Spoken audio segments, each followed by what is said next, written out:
So, Katie, I'd like to title this devotion Belshazzar. And to make a short devotion even shorter, I'll get right to the point. Belshazzar was Nebuchadnezzar's son in the mighty Babylonian Empire. And you will recall that Nebuchadnezzar, who was one of the writers of the book of Daniel, was a foreign ruler who actually came to the Lord.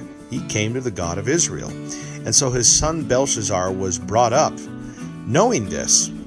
And years later, after Nebuchadnezzar has passed the kingdom on to his son, Belshazzar is given a big party, and he has the Lord's cups, I guess you'd call them, brought in so that his officials may drink out of them. And these were cups or goblets that had been taken from the temple, years earlier by his father Nebuchadnezzar when he had destroyed the southern kingdom of Judah. And no sooner did they start drinking out of those cups than the famous writing on the wall appeared. And nobody could interpret it, of course, and so Daniel was brought in because Belshazzar was told that this man, who was his father's advisor, could interpret all of this.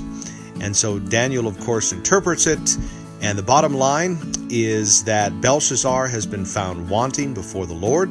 That's what part of the writing says, and that his kingdom will be given, really that very night, to the Medes and the Persians, and Belshazzar himself will be killed. And probably one of the most profound portions of Scripture for me, really, in the entire book of Daniel, and I do mean this, is what we see in chapter 5 and read in verse 22, where Daniel addresses Belshazzar, and he says, "You knew all these things."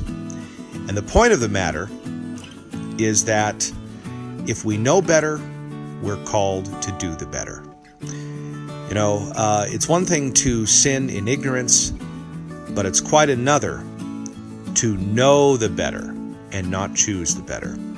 And that, of course, was Belshazzar's issue.